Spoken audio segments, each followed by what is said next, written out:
Oh, I'm doing awesome, man. How are you doing today? I'm doing fine. Well, that's great to hear, and I imagine you're doing well with this, latest project and everything via Bar None Records, the album Omnidirectional, and just dropping recently and everything like that. What do you think the reception has been to the record so far, and like, what are your thoughts on just all of that, like how the record's been received, and I guess on your end, since you were, helming it and everything like that, and creating a lot of it, how does it feel to finally get the end product out there into the world? Well, it's a big relief. It's actually nice that there's so many people who haven't forgotten all about us. It's been so long. Haven't been out in the presenting music to anybody for quite some time, either live or on CDs or anything like that. So after this long hiatus, it's nice that there's two people who remember. Yeah, you had that 2003 live official bootleg collection back in the day. Why did now feel like the right time for everybody to get back together and sort of get things rolling? Well, it's taken so long to get the thing finished. It was always planned to put it out as soon as it was finished, but it seemed to take a long time. And even after the point where we were finished, there was a lot of things to do to get back in contact with people who went put it out for us and things like that. It's just it was a long process.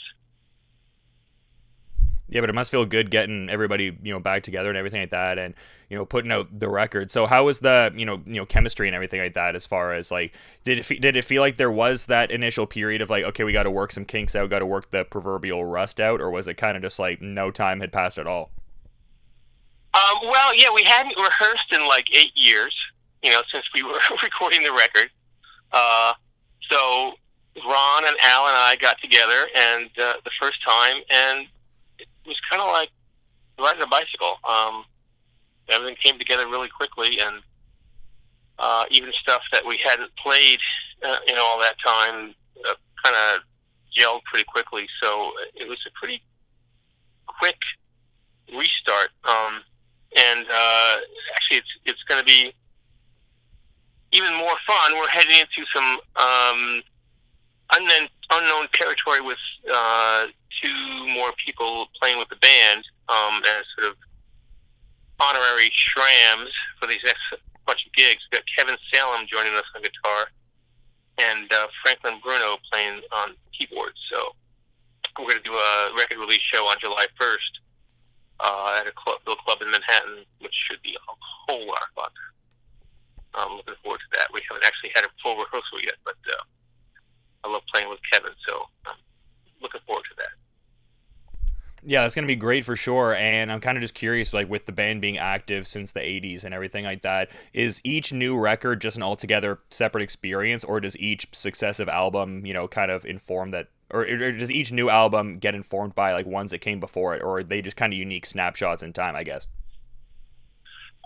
At this point, they're unique snapshots because when we were doing an album every 2 years or so back in the '90s. There was a certain amount of continuity, but now it's been, last time we put out it really has been not just a decade, but, the last studio album that came out was 1998. So that is 20 years, basically. So that's not really a case of what we've just done being informed by something that went before, just because there's so many new directions on it. It's really a step into some new territory. Yeah, it seems like there's a great music scene out in the Hoboken area, and it seems like your guitar gets kind of lent to like a lot of projects in the area. Can you speak to the importance of the Hoboken music scene in the context of your own career?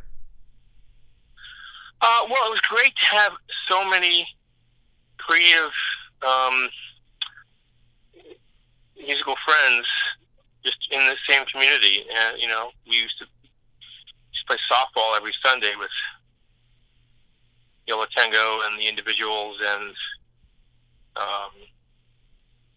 Shams. It was just is a real community. Even later on, when it became more fragmented, there was still sort of a sense that we were all from a certain time and place, I guess. Yeah, definitely. And what was the, process like getting the, project together in terms of what is in your guitar rig? Like what kind of guitars were you bringing to it? Were there specific amps you were going with, specific pedals? Like what's in the guitar rig for the last record? Well, it's totally different because I didn't use any of my own gear. I don't think on any of the songs on this recording. That's one of the reasons we did this at Andy Taub's Brooklyn recording. Not only is he a great engineer with great ears, and he's got a great studio, but he has an amazing collection of amplifiers and instruments. I would just go sort of go shopping for a guitar and amp combination for each song, and I don't think I used any of my own gear. It was kind of fun. A little liberating there. Yeah, definitely. And I'm noticing it's also available on vinyl and on CD. What kind of role do you guys have in like the physical distribution? Like, is there some, I guess, onus on you guys to like want the vinyl out there? Like, is that something you put out there in the world? Is that something that the distributors you're affiliated with kind of handle? Like, do you have any kind of hand in that kind of end of things? Not at all. No hand in the distribution whatsoever. It's all through Barnon, and in Europe we're doing. They're putting the record out on Blue Rose Records, which we've had records out on them before, and we're happy to be back with them. They're doing CD and LP and streaming and download, all the different formats that people use these days. We really don't have any kind of foothold in that area. Maybe if we play some gigs, we'll be selling some merchandise at the shows, but we're not really involved in the day-to-day distribution. Yeah, for sure. And like to the point of playing shows and stuff like that, I mean, Berlin under A, you got that kicking, and then also Isra Gallery in Hoboken. Are those going to be some of the spots you guys are looking to play, in support of the record going forward? We're hoping to, do some gigs all up and down the East Coast. We haven't really put that together yet. We just sort of involved in the frenzy of putting the record out. We don't really have the ability to tour extensively right now, but I think we're going to try and put together a European tour for next year, if we can, and more extensive stuff in the States. But there's nothing confirmed or written in stone for that just now. And I'm noticing you've done some session guitar work for some pretty eclectic artists like The Replacement, Soul Asylum, different outlets like that. How does, being a session musician inform your guitar playing and just kind of make you a better, more comprehensive guitarist all around? Well, I think it always helps to have different challenges and horizons, and being asked to do something that maybe is not in your comfort zone is always a good spur to finding new sounds. At the same time, playing as a hired gun or a session guy is just all, what's the word? There's not much stress involved with that. Whereas if I'm playing in my own band, singing in the middle of all these tunes that I've written, kind of in the middle of a whirlwind, and how should I characterize this? Playing with other people is stress-free, joyous, wonderful, a different kind of joy, a different kind of completion playing my own music. I don't know if that makes any sense to you, but... No, that's a good way to phrase it.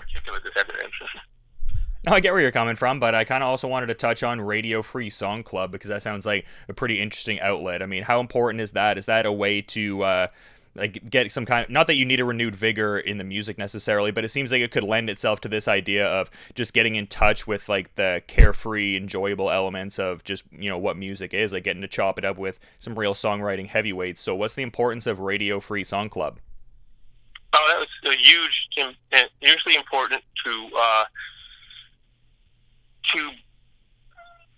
open one's mind to different things, because people would bring in songs, and artists would bring in songs to play that were quite different than what I have been used to. So it's definitely an eye opener, and expands one's horizons and challenges one to play in different styles.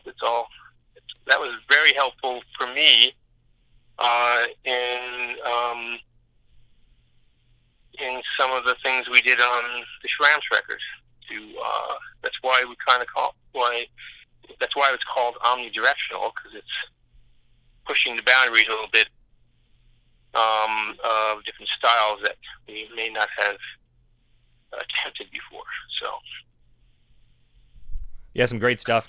Yeah, you've definitely been involved in a number of interesting projects. I mean, on the podcasting end of things, like I alluded to with that, and then obviously your past in Yola Tango and everything like that. But I've also seen some interesting reunion shows that were played, or some benefit shows, rather, I should say. Like Danny Amos was, recovering from a cancer procedure, and I saw there was a benefit show that was going on for him, and you guys were a part of that with Maxwell's in Hoboken. How cool is it for you to be able to use your profile and platform to be able to help with certain things like this?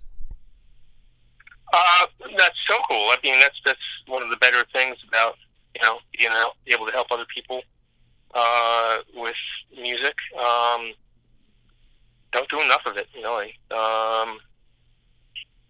Yeah. I don't know what else to say except that's wonderful. That's Yeah, it's just a cool thing about music. Like, music is enjoyable as like an isolated sort of thing, but to be able to use it for a great cause like that, I just thought it was cool. It really speaks to the communal aspects and the helpful nature of a lot of the musicians out there.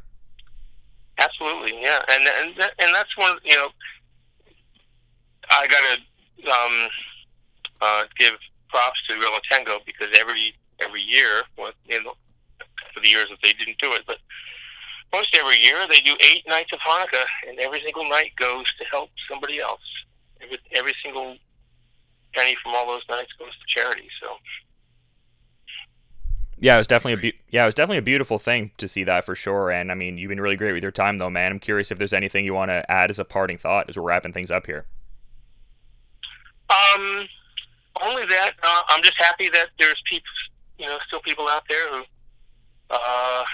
want to hear the record after spending a decade making it. Although it wasn't straight, it wasn't 24/7. It was maybe a grand total of 2 or 3 months of work over 10 years, but chopped up into little tiny bits. Yeah, well, I mean, you guys have some pretty compelling descriptors out there. I mean, I saw on one of the things you guys had on your website, it said Emily Dickinson meets Rowdy Roddy Piper. So, I mean, that caught my interest right away, for sure. Yeah, well, that's just a little hyperbole there, but yeah. Oh, yeah. Stuff. Yeah. Nothing wrong with that, but people should be checking out this new record. I was digging it via Bar None Records in the States, Blue Rose Records distributing it throughout Europe, Omnidirectional, the latest record from the Schramms, and really just appreciate all the time and insights, Dave. Hope you enjoy the rest of your day, and yeah, just best of luck with the rest of the promotion surrounding the record. Cool. Thanks for calling. Thanks for chatting. Happy to help.